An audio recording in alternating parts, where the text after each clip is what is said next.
Welcome to this afternoon's session called Strategic Decisions Made Simple. Made Simple. This is a framework to guide your team towards a brighter future. My name is Larry Rector. I serve as the CFO, COO at Dayspring Health. And with me today is Dr. Geogy Thomas. He is the CEO, CMO at Dayspring Health. And before we get into the content, I would like to know a little bit about who's in the room. So how many executive directors or CEOs? Okay. You gotta be kidding me. They already know how to make decisions. They're not in here.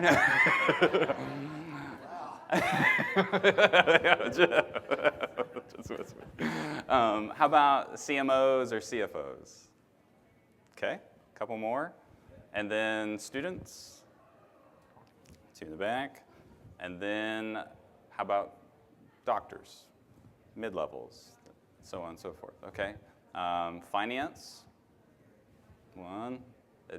HR, okay, cool. Okay, other roles, I'm sorry if I didn't name them. Yeah, we got some more hands. All right, very good.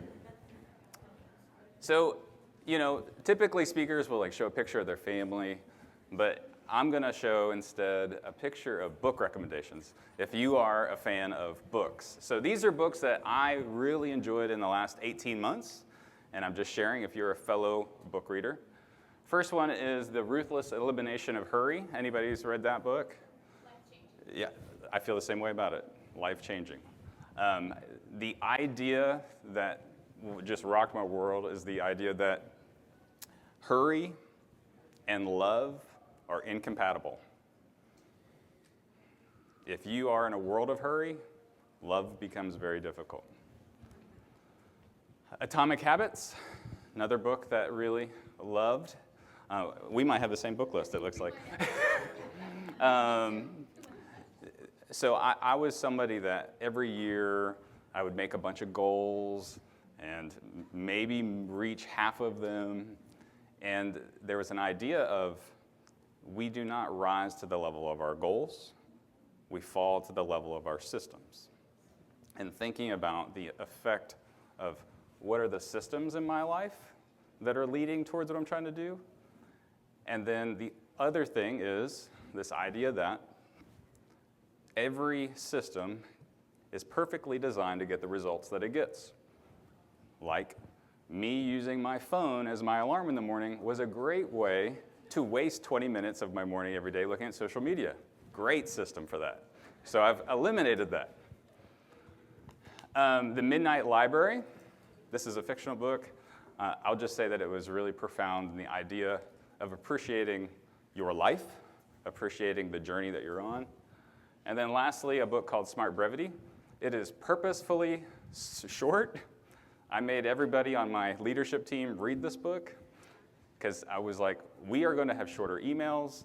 We're going to have shorter meetings.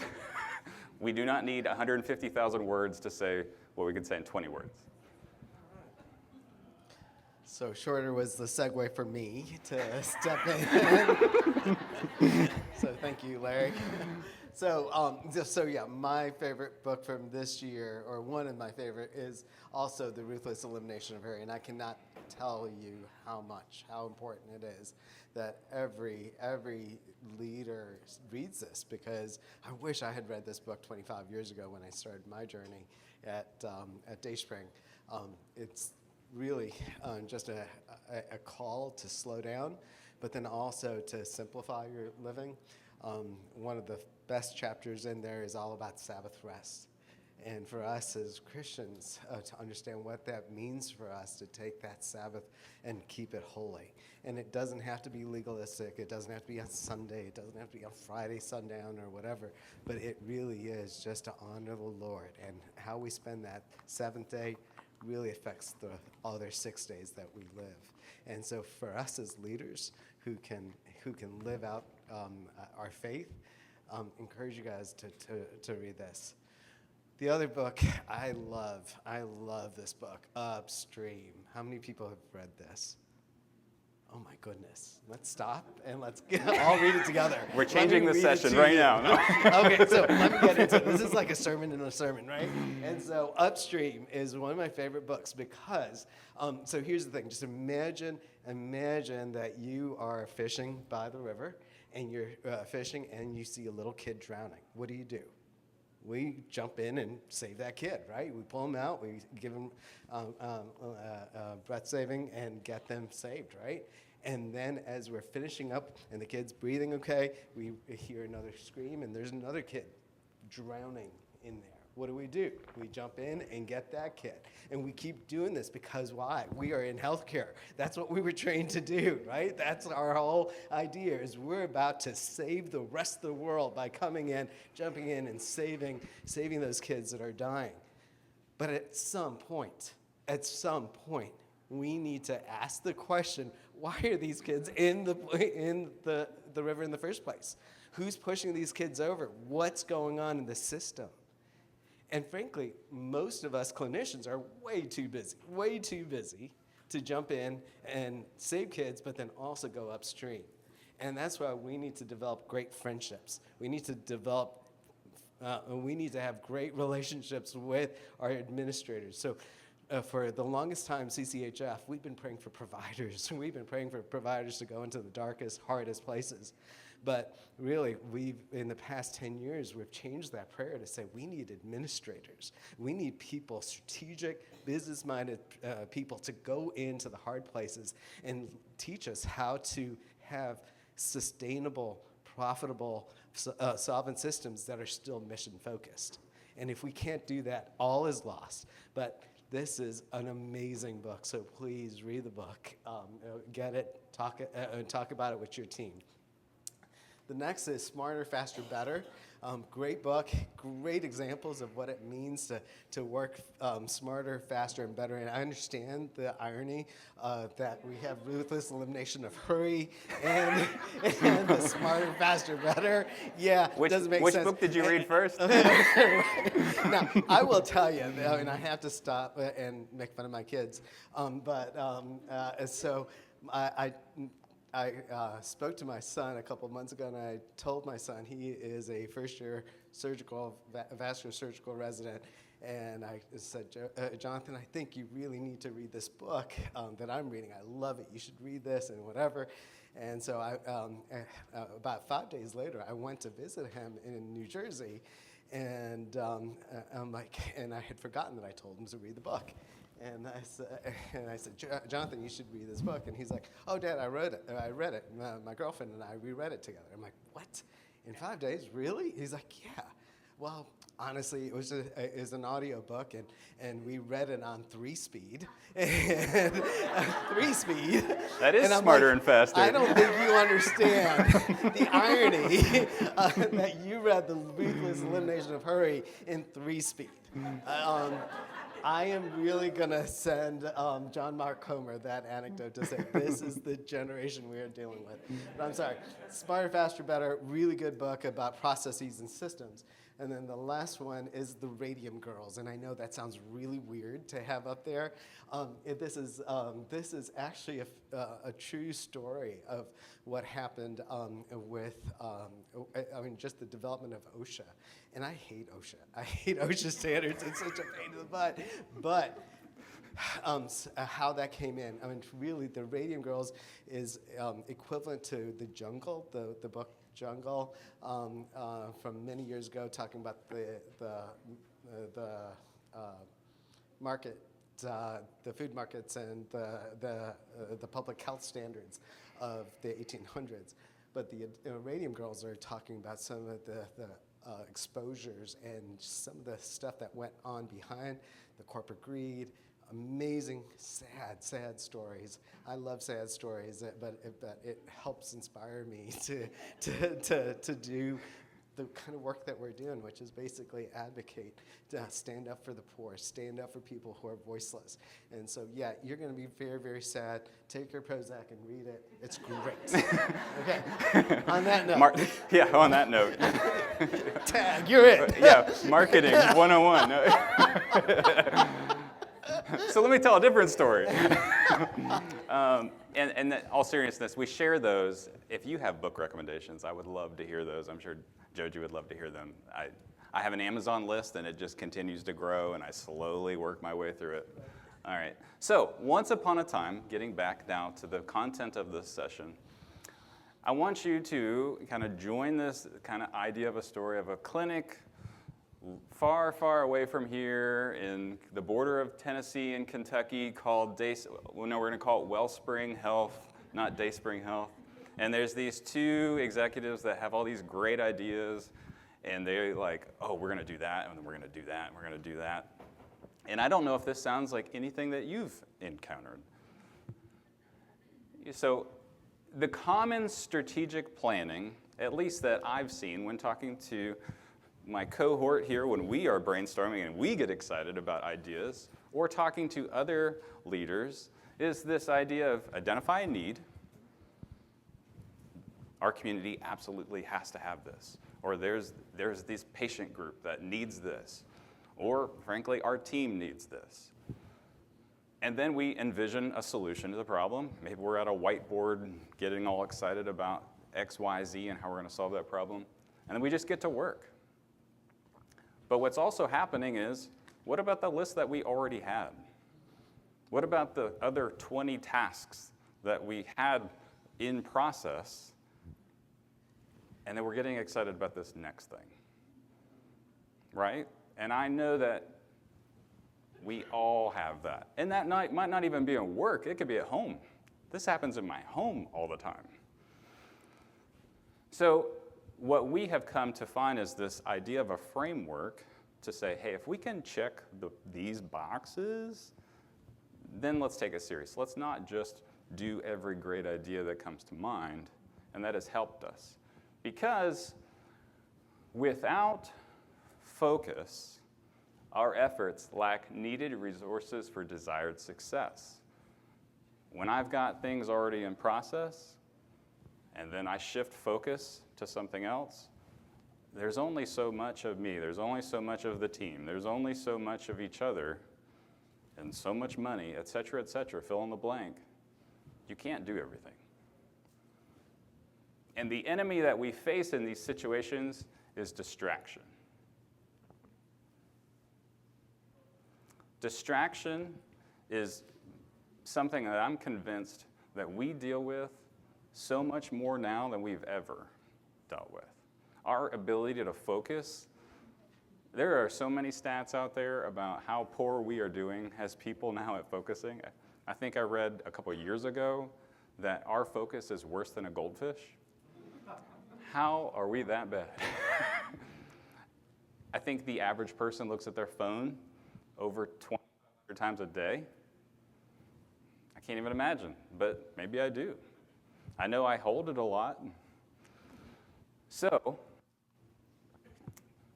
your most treasured resource, and the things that everybody's fighting to get, is your focus. Like social media, it's easy to pick on social media. The commodity that they are fighting for is your focus. And when you think about decision making, what you're going to prioritize, when you don't have focus, your resources are scattered. And this is the difference between being focused and not focused. This power that's being spread out without being focused in on the point that you're doing, the energy is lost. So this framework that we would like to share with you all, we call the 5 pillars. And we're going to work into each of them. So let's kind of circle back to this narrative and say a couple ideas that Wellspring Health kicked around. Pharmacy. I don't know if you've been in this industry long enough, you probably have pharmacy, or you're thinking about pharmacy, because there's a lot of discussion about how much it can contribute to the bottom line. It's a needed thing. We've had the same conversations, right? Should we do in-house? Should we do more contract pharmacy, et cetera, et cetera? We've had conversations about, and I have 2 examples here from dental. in our community, there's like 2.5 FTEs of dentists other than ours. So we said, there is absolutely a ton of need. As soon as we opened, our books, like all the appointment slots were booked out 6 months, within 3 weeks. So we thought, you know what, let's do late night and weekends. Surely that's a great idea. Invisalign, a lot of people want that. Maybe that's a good thing to do. Women's health, we had an idea to do Botox. Also the idea of doing physical therapy as a part of like integrated healthcare. So these are just some examples of things that we talked about, and we're going to walk them through the pillars. I hand it to you. So just a little bit of background also. So here's the thing, I'm a physician, and through the years I've learned clinicians do great work. We are saving lives right and left and stuff like that, but we make horrible business decisions. We really do. We think with a different part of our brain, right? And so we really desperately need our business leaders to come alongside of us and help us with those business aspects of running a healthcare. Our business people are amazing, brilliant people, but they don't understand clinical. And so to have someone that comes in and is able to communicate those things together, or to have one person, is really hard. So to learn how to have some of these conversations with people is really, really important, because here's the thing, God has charged us with the business of healthcare, the business of healthcare. You've got to figure out a way of keeping those doors open, and that requires strategic thinking, strategically looking at these things wisely. Because here's the thing, is that if you give most of the people in this room a need, you're going to champion it, and you're going to do it, and you're going to do it even if there's no money in the bank. You're going to do it even if you don't have the people to do it, because we're just passionate people. We need other people on the team that help us think through, how are we doing these things? Why are we doing these things? Should we be doing these things? And one of the things that I often hear, especially CEOs who come back from a good church service, will come back and say, Larry, CFO Larry, I feel God calling us to do this, right? I love that line. I feel God calling us to do this. How is that poor CFO going to be able to say no? God has said to Geogy Thomas, God visited with Geogy Thomas on Sunday and said, you got to open this. And how that's so unfair to your team, right? It's so unfair to that person. So the next session is how to say no. right. That's another session. But so that's why we've had to develop these 5 different pillars that we're going to say, we're going to run through these, and we're going to vet. We're going to vet these discussions, and to have it in a way that doesn't make it seem like you're less of a Christian, or you're less trusting in God, or you don't care about the community or whatever. That's why we've, through the years, had to develop this, because together we're amazing, but individually we have issues, right? Individually we are going to be focused on sometimes the wrong things, so we need that kind of help. So the first pillar I want to talk about is the mission, right? We want to support our mission. We need to provide care for the vulnerable and underinsured. We want to be a pillar for our community, right? That's the first pillar. If it doesn't connect with our mission, it shouldn't be happening, right? And so I know we're talking about this fake community called Wellspring. Yeah, it's the Wellspring. But honestly, a lot of what we're going to share actually happened, or actually was considered. Is this recorded? Right, I know. It's Geogy's Follies. I mean, we could just name this whole show Geogy's Follies, right? So I'll tell you, we had a situation a couple years ago where we had one of our providers, our women's health providers, come back and say, we need to start offering Botox. We need to start offering aesthetics in our system. And the more I talked to her, she was passionate, she was a believer, and everything. And the more I talked to her, it started sounding more and more right. And guess what? There are other FQHCs, not Christian, but they're doing women's health, but offering aesthetic care and pumping Botox for $500 cash to our patients, not our patients. But in that moment, starting to see numbers, starting to see how it could be justified, it could be something that we should consider doing.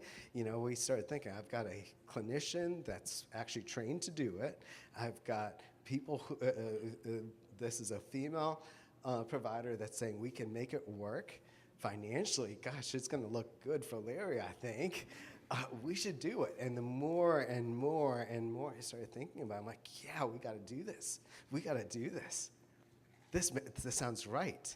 And if you're doing this, if you're doing Botox, I don't want to seem like we're condescending. For us, it wasn't a good decision, but it was something that I was going down that rabbit trail on. It was something that I felt like, yeah, I can make this work. We can make this work, and financial will be good. It'll be good in our community. There's a market for it. Clearly, there's a market for it. And our patients who have nothing are spending this kind of money to do this, and I justified it by saying, I'd rather have them do it in our clinics. We can take care of them better, right? Until a few courageous, godly people took me aside and said, hell no. No, we are not going down that. Wake up already, you idiot. That's how you say no to the God told me so.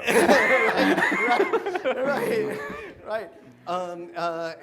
We are taking our vulnerable patients and messing them up on what beauty could be and we need to be offering more BHC, not more Botox.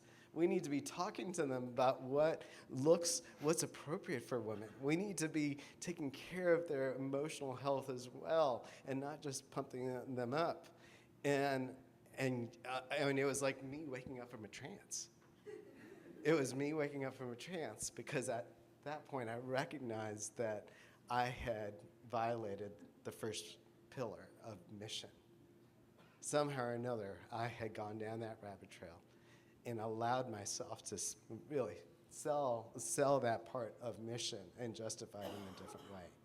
And so pillar one, mission, does it align with taking care and providing care for the vulnerable, protecting the vulnerable, advocating for the vulnerable, for the uninsured, and being a pillar for our community? Very good. Yeah, mission should be your compass. That should be filtering all decisions through.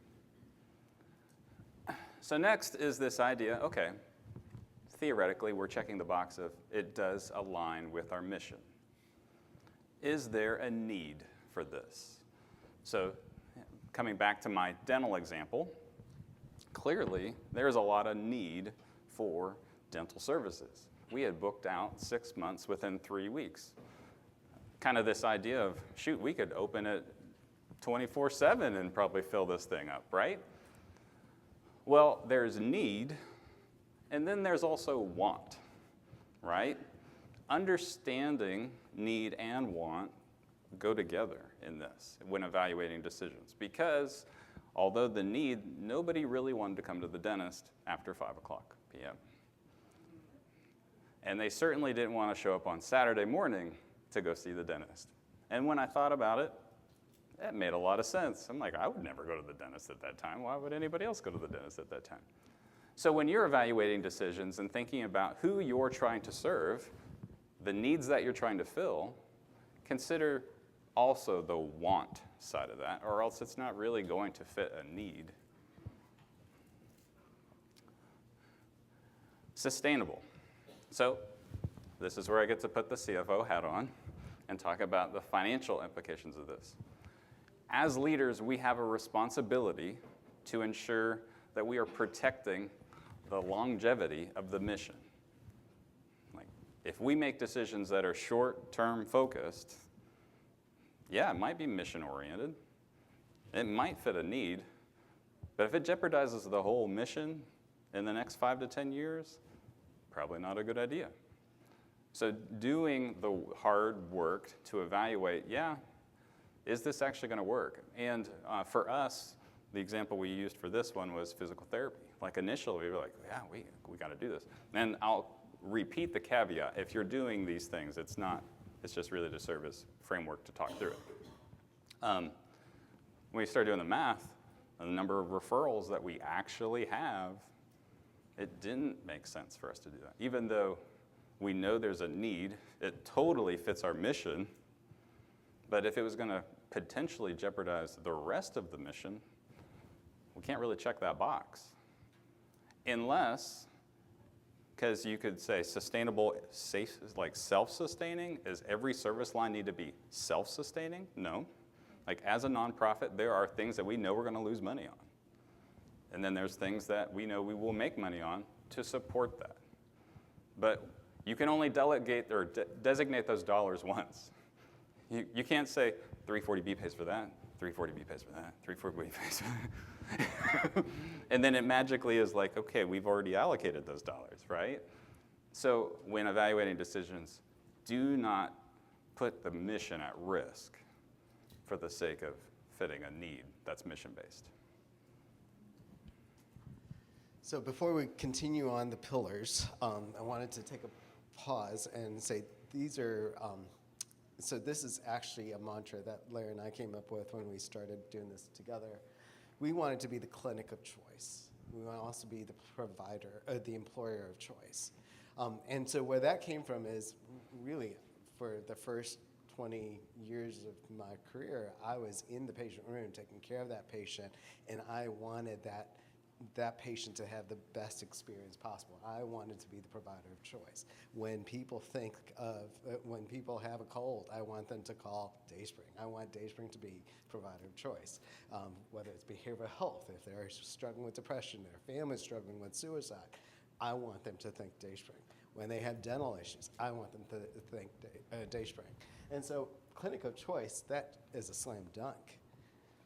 But then as I got more into the business part of it, I recognized that for us to be the clinic of choice, we have to be the provider or the employer of choice in our communities. That's when the magic starts to happen. When patients feel like they're cared for, it's usually when their staff that's caring for them feel like they are cared for. And so, yeah, before, the whole clinic of choice is built on the idea that our community can rely on us for high quality, compassionate, holistic care that's convenient and patient-centered, right? And we wanted so much to do just that for our patients. But then the second part of that, we wanted to be the employer of choice, where staff are valued and cherished, part of something bigger than themselves, where staff receive a competitive salary and a strong benefit, and a staff that enjoy a culture of peace. So when we have that going on, that's where the magic happens. That's when you start empowering your staff to do great things. And so that you are no longer the Geogy Larry show. We are Dayspring. And more than that, we are part of a greater kingdom work that the Lord is using in our community. And so this is the framework for the next couple pillars that we're going to be talking about. But it really comes down to this. We needed to be the clinic of choice and the employer of choice. So pillar number 4 is we wanted to make sure that we are speaking in to the passion of the team. We needed to speak into the passion of that team. So what that means, I'm sorry, what just happened here? So we want to be fueled. We want to be fueled by the passion of our staff.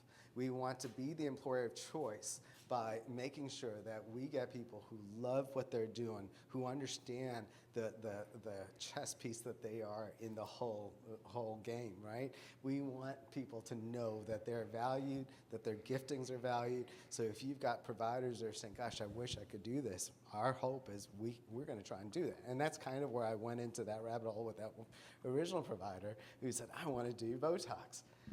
Because in my heart of hearts, I want them to feel like they can be utilized, that all their skill sets could be utilized. But I definitely had to run the rest of the pillars as well. So for me, one of the things, and this is actually a success story. This is a success story. About 5 years ago, I remember we had a provider who said, Geogy, hepatitis C, we need to be doing hepatitis C. And I'm like, Hep C is so painful. And this is before it was less painful. But at that time, it was really painful. And you needed a specialist at that time. And the treatments weren't really encouraging. And the treatments were very, very expensive and very hard for patients. And there's a lot of patients that gave up on Hep C treatment. But this provider, who happened to be a PA, said, no, Geogy, it's wake up, read up to date. It's up to date. I mean, we can do it. Family docs can do this. Primary care can do Hep C care, and we should be doing it. And that's what we, in our community who struggles with substance use, was now seeing the next tsunami of Hep C. And we need to be doing this. And I said, okay, Sarah, I don't know. I'm not ready for it. And actually, this is 2 years before the COVID outbreak. But I'm like, oh, okay, let's look into it. And she started looking into it. She started getting courses on it. She started connecting with the local PCAs and doing some great work. And the more she got excited about it, she started sharing, and the rest of the providers started getting excited about it. So much so that we started applying for different grants to get a fiber scanner, which is about $80,000. And we got it. And so many cool things started happening. And now we are a hepatitis C center in that area, all because a provider said we need to be doing something more. And we were able to say, let's empower them to be the employer of choice, to say, I'm at a place where the leadership will listen to me and equip me and empower me to do the things that I really feel like God is calling us to do. And so I mean, we couldn't be more happy and excited. We actually had the commissioners of health from Kentucky and Tennessee come to our grand opening of our Hep C program. And that was all because we said we're going to listen to our staff and give them a voice in this place. So that's it. When you think about the employer choice, clinic of choice idea, that's the employer choice side of it, that working within the passions of your team, working in the giftings of their team, because you're giving them that opportunity to enjoy their job even more because they are seeing purpose and they're getting to unlock those giftings that they have. So then this is on the clinic of choice side. We could choose to be, we're going to be doing every possible service that could be provided, and we're going to do it because we believe we can do it awesome, better than everybody else in town, right? And I think we tend to think that way. Yeah, we can do that, and we can do that, and we can do that.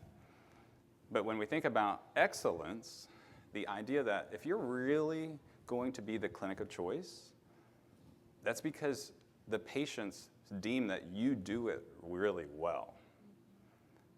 And if you're not, then you're not really the clinic of choice in that service or what you're trying to do. So it's forcing us to step back and say, can we do this and do it with excellence? And if we can't answer that question honestly as a yes, then we don't check that box. So coming back to the pharmacy example, for us, we recognize that there's a lot of opportunity in that, and there's a lot of need in that, and it's mission aligned. But do we have the resources to do it with excellence? Wellspring at this point does not have those resources. So then it's, okay, well, do we go get those resources so that we can do it with excellence? Is that distracting our focus? Because that's what this is all about. Like, each time you're adding things to the plate, your focus is getting spread out.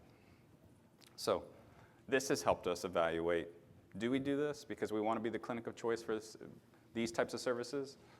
If we can't do it with excellence, we're going to have to park it. So again, the 5 pillars, the idea of, does it meet your mission? Whatever your mission is, and when you think about mission, it should be basically summarized as, how are you making the world a better place? How is your organization being a transformational effect where it is? Need. Need is not just need, it is also want. Sustainable. Do not put the mission at stake for something that sounds and is a good idea today. Passion of the team. Are you tapping into that of the team, or are you going to create passion? Or are you going to be saying, Larry, Rector, you are going to do this, and you are going to be passionate about it? And they say, because it's in my job description, and my boss told me to do it, right? Like, Rector, are you going to do Botox? yeah. For us? And I'm going to do it with excellence. Right. And then do you do it with excellence? So pausing here, and this, I've really enjoyed how interactive this has felt.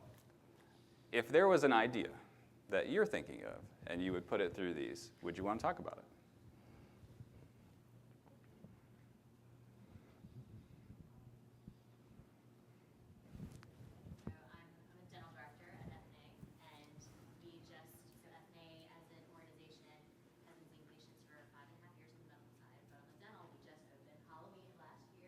Congrats. We were 2 full days a week. We were just sort of taking small bites, but we opened and we're just, the need is so great. We knew that. Yep. And I've got a new provider on, and he's really excited. He has like a lot of different skill sets, and we're so excited. And so I'm like right here, you know. Yep. The plate is already really full. But we're like excited to do other things. So, for example, just presented to the board about, so we're doing like very basic. We're like exams, cleanings, extractions, fillings. But the board just approved for us to do root canals. Okay. Yeah. So now I'm like going through this, and I'm like, okay, we haven't bought anything yet. I got approval. We haven't bought anything yet. So that's my Yeah. That is a great one. And you've probably thought of this one, but I figured you were going to say dentures. That was one that we talked a lot about. And we're like, somebody on the slide that has dentures. I don't know about that. Yes, sir. So I'm not a medical provider. I actually just walked off. No, I'm just kidding. You stole somebody's name tag. So I'm on a board of directors for a medical clinic, but I'm thinking about this from, I'm a program manager for a government company, and one of the things as I was thinking about was I just started this position and we had an underburn we had leftover money, and that was the drive. The drive was like, hey, we've got this less leftover money. It's use it or lose it. Let's do something. And I was like, okay, makes sense. Never had that problem before. It was the opposite. And we were so focused on trying to use that money for value to the customer that we were sloppy. We didn't have the people we needed, and the amount of pressure that we did put on the people we had was not good for them. Mm-hmm. And now we're having to walk back and be like, yeah, we're maybe not going to be able to do that at all. And it's like, as I saw this, I was like, wow, okay, if we can do it in excellence, we do it, not just because we have money to burn, which we want to. It's profit, right? But we have to do it in excellence. That's great. That's a great example. And I can't help but think of like grants do the same thing. Yeah, I was just going to say, the grant thing is exactly where it comes to me.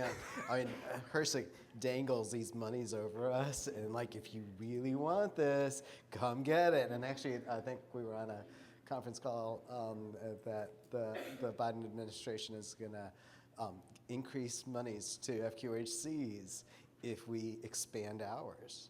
And I said, heck no, we're not going to expand anymore. We can barely keep us open the days that we're here. Just pay us for what we're already doing and pay us well, and not do more. And yeah, if we're going to have to do more, then I think we probably just should say no. I mean, I think we need to understand that financially sustainable doesn't mean that we just have money. That's not the idea. Does the money work for our system?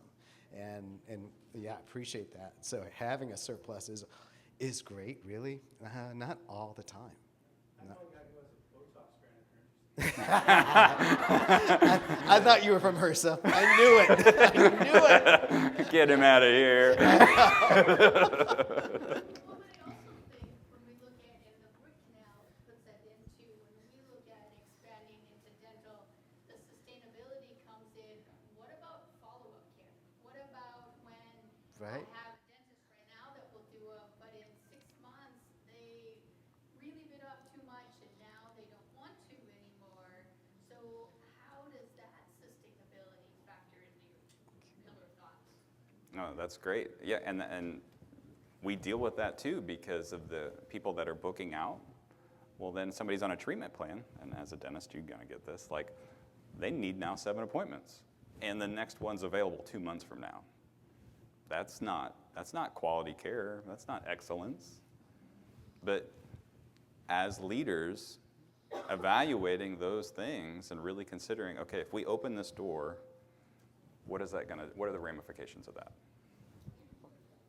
I'm curious in y'all's experience as you break down number 5, the done with excellence, where is the trajectory or the learning curve of the idea, well, if we build it, they'll come, we have one great provider, or we have X amount of resources we can allocate to this, and there's gonna be a learning curve, right? We're gonna grow in excellence as we do it and roll it out, but how do you think through, when do we hit a threshold that we think we can do it with excellence, but it won't be excellent yet, versus here's an opportunity, so we leaped, Right. whether or not we have the excellence. And I think it's a reality check. It's really just a reality check. I mean, there is part of this that's faith driven, right? At the end of the day, we have to take some steps of faith and go forward, and it's hoping and praying that the Lord would bless it if we have done our due diligence. But we still have to do our due diligence. But you're absolutely right. You're not going to be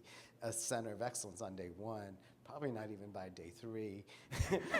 Most likely not by Hopefully by the Friday year of that 2, week. by year 3. But yeah, so I mean, I think there is a reality check. You're right, but I mean, this is the goal, right? This is the goal. So a part of our story about 2 years ago. So I became the CEO 4 years ago, and I'm like, okay, I just really need someone else to come and take over at some point. I don't want to be a CEO, but whatever. But then about 2 years ago, we had an opportunity to buy a Walmart space, and it was a 60,000 square foot old Walmart. And so we started thinking, and we started praying, and we were like, okay. And so we met for our retreat, our quarterly retreat, and I was doing devotions that day. And I remember we did a Visio Divina, which is basically you look at a piece of artwork and connect it to Scripture. And it was this picture that the Lord had given me a couple months earlier, and it was a picture of a boat in the distance, fog and all. And the scripture was John 4, where it's talking about Jesus asking Peter to come into the boat and go. And we prayed that day together, and like, do we really want this? Do we really want to do this? I don't want to build another clinic. I don't want to do this. I am so tired. But we prayed that day, and the vision that the Lord gave us is the Lord saying, go, but not just go, but go deeper. Go deeper into the waters. Go deeper to where it's foggy. Go deeper where the storms are. Go deeper. Because I'm in the boat with you, not on the shore. And it was it was painful because we both heard it. We both literally heard that. Go deeper where it's going to get rough and it's going to be hard to see. But I want you to go deeper. And yeah, we probably weren't listening to the pillars at the time, and maybe you did. Yeah, I think that's number 6, where it's like, God told me so. Yeah. Good job. But we went. The process of discernment with excellence. Right. Responding to challenge with excellence. Excellent. That's true. Doesn't mean always excellent outcomes. Right. Yeah, And Yeah. we did. And we said that night, we're going to do it. We are going to do it. We're going to build this. We're going to take this 60,000 square foot place, have our family medicine, bring dental, go from 5 beds to 11 beds. We're going to have behavioral health in it. We're going to have pediatrics, a whole wing for peds. We're going to have pharmacy, which we weren't doing yet. We're going to have physical therapy, and we're going to have diagnostics. Yes, we're idiots. I'm sorry, I'm an idiot. I'm an idiot. I should hold back. We are not selling this advice. Right. So, yeah, you've wasted the last hour of your life. Sorry, but we did it. We did it, and so we left that retreat feeling like we were on holy ground, on sacred ground. We did. We really felt the Lord say, "Go deeper," and it's going to get harder, and it's going to get foggier. You're going to see storms, but I don't want you on this shore. I need you to be in the boat with me. So we did that. The next day, literally 12 hours later, I was getting a phone call from our dental director, who was resigning to join another community health center across the street that was Christian. They poached her overnight. And I'm going back to Larry going, what are we going to do? And we prayed together, and we said, I think it was still very clear that God wants us to go forward. And so we did. And so we're about to open in 3 June, months, yeah. 2 months. Yeah. Which, But- I love that you shared that story because it highlights sometimes you can't do this. Like, we are faith-based organizations. A little different, right? And I don't think I've ever prayed for something not to happen so many different times. Right? Same. And the Lord kept just like making it clear, right? So then it's okay, if this is the Lord's, because like we are stewards of the clinics that the Lord has put in our care, Right. and the patients that are put in our care, and the teams that are put in our care. Then it's okay. Well, if this is what's going to be, it better be able to check these boxes, because this is still like the framework. Yeah. And in that process, I mean, we originally said we would do our own pharmacy, we would do our own physical therapy, we would do our own diagnostics. But through the process of this, we came back and said, no, we're not going to do our pharmacy. We're going to have a local mom and pop come to us. Because again, if we're going to be employers of choice, we also have to be the clinic of choice for our community. And that means the whole community. And so I can't just put our local mom and pop pharmacy out of business because we've got this new swanky building. So we're not going to do pharmacy. We're going to contract physical therapy. We're going to contract diagnostics. And it's been, we're not there yet, but this has been just a really cool way for us to even look at this huge multi-million-dollar project. Yep. Yep. Yes. So we're about 100 employees, and we're in a rural part of Kentucky and Tennessee. So we are across 3 medical sites, which one of those medical sites is about to be a consolidated site. We have a separate dental site currently, and then we have 1 school clinic. Good question. Yes. I guess I was just thinking through the 5 pillars, and I really like the framework of it. Obviously, it's not as simple as like just a binary yes or no for all of them. You've got It's a lot of very tension simple. between- It's very simple. What do you? This You're is our framework, not overcomplicating yours. it. No. Come on. But yeah, like the need versus excellence, right? And doing that kind of almost like a SWOT analysis. Yeah. Like being humble about your strengths Yeah. and your weaknesses. And yeah, there's a need, but there might be someone better Right. positioned to do that. It Right. sounds like that's what you kind of done, Yeah. experienced. Yep. So that's cool to hear.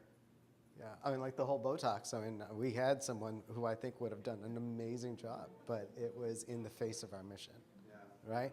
So, yeah, it's not going to be a simple yes, all yes answer.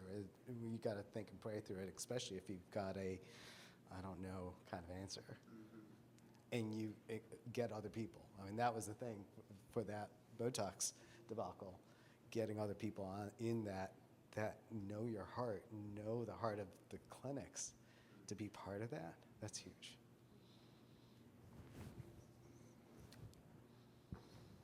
So again, your most treasured resource is your focused attention. And we spent a lot of time talking about it from a business perspective. But I would argue that there's, thank you, potentially 5 pillars for your own life to think about. Focus is a powerful tool, and distraction is quite an enemy these days. Another book that didn't make the list, there was only spot for 4, is a book called Stolen Focus. You read that too? I actually just emailed you that. I like it. And he's reflecting in the intro about like how society is and his relatives' inability to focus. And he said, I wondered if the motto for our era could be, I tried to live, but I got distracted. So not just in the decision making that you're making in your workplace, also in your life. Pay attention to your focus, because that is a treasured resource and very powerful. Thank you.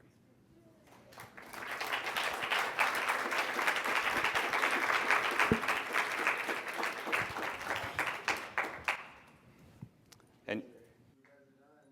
We want to hang out. Any questions for us? Yeah, we want to stay. We don't want to go. Nobody got up, it's like we all want to stay. We're focused. No, I mean, we're open for questions as well.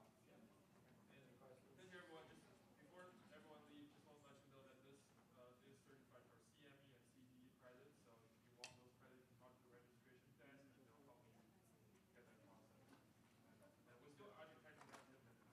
Yeah. Okay. Feel free to ask. Yes, sir. Thank you, guys. That's really helpful to chew on and think about. I'm curious, you alluded to a quarterly retreat. Can you comment on a few other structures that really help you both engage and with other teammates engage these 5 pillars? Discuss them. Like, what's your structure of the company?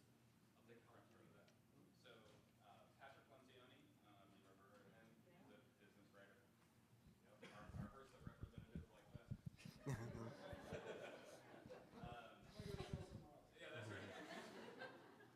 He talks about effective meetings and the idea of getting off-site. We just drive an hour to Knoxville, like that's the city for us, and we meet for a day, and we have a framework where we pray, kind of like talk through what we have done the previous quarter. We confess, like it's a religious, spiritual time, but then we do strategize too, and it's an opportunity to just focus, get away from the email and the fires that just pop up, all the things I know you all do. We make sure to do that for you. So it's a whole day affair.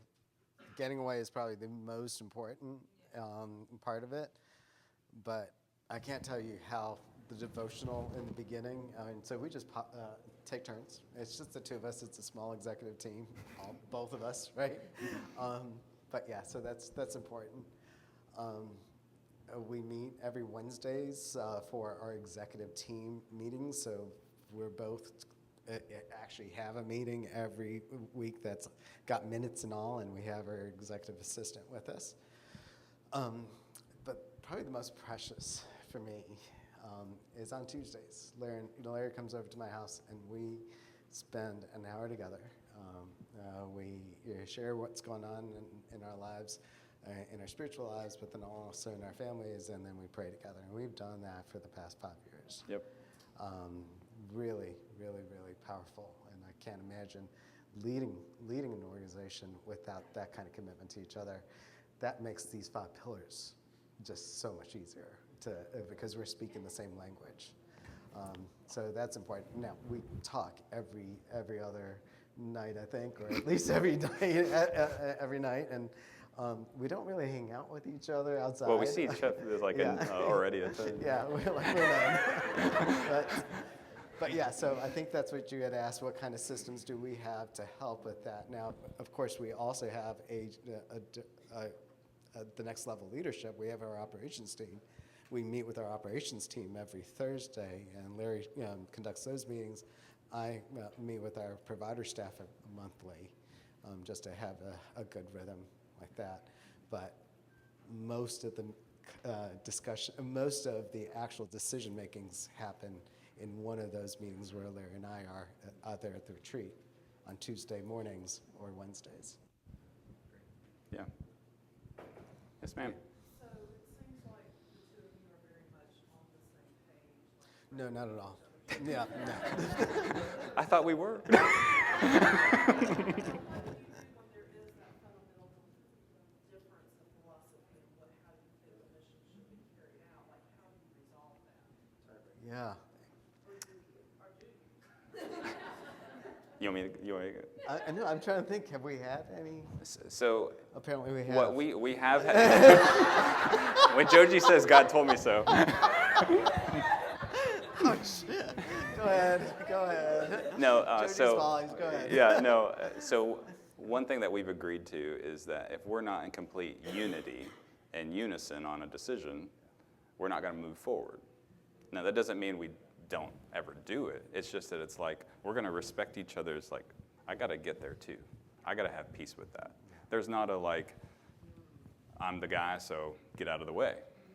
Like that's not that. I would argue that's not how you do leadership. Unless you want to be a one-person show, that's not how you do leadership. Good question, though, because it actually has happened a couple times. Okay. I think when you have a lot of people that are very passionate, and usually people that work in this industry, even if you're like on finance, I'm very passionate about ensuring that we're sustainable. Yep. Right. So that doesn't always align sometimes. Like, I hate for that, you can't buy that, and this is why. But sometimes there's that difference because there is so much passion and wanting to care for the long term. Yep. Ensure that you're fulfilling your mission. Who wanted Botox more? It was me. I mean, I'm confess. younger than him. It's all my fault. It's all my fault. Something I'll add to that finance conversation for the finance people in the room, and this is just bonus. We'll call this bonus. It has nothing to do with this. I was mentored early this idea that the CFO is like the CF no. Yep. And we can't be that. Or else the other people in the room are going to know immediately, oh, this is the person that's going to shut it down. And what helped me like understand the other perspectives is to say return on investment and versus like cost. If this dollar is going to turn into $2, okay, like that's sustainable. You know what I mean? Can we weather this dollar is going to turn into 0 for 2 years? So I think that goes to your question, like kind of like, will it get there? What's the timeline? So, and not making the finance person feel like they're the only one that is protecting sustainability. Like although Geogy is not the finance person, he cares just as much about the mission sustainability too. So I need to trust that I'm not the only person in the room that cares about the finances. I think I'm going through Exodus right now, and one of the coolest things that I recognize, especially as it reflects our relationship, is looking at when Moses came back and Moses was really arguing with the Lord, like, I need someone else. I need someone else. You need to send someone else. I mean, he's just like, come on. I had my place in Midian all by myself for 40 years. I don't want to go back to Egypt. And so when the Lord finally gives in and says, okay, you can take your brother Aaron, right? And then I thought, gosh, what a strategic move that was. What a strategic move.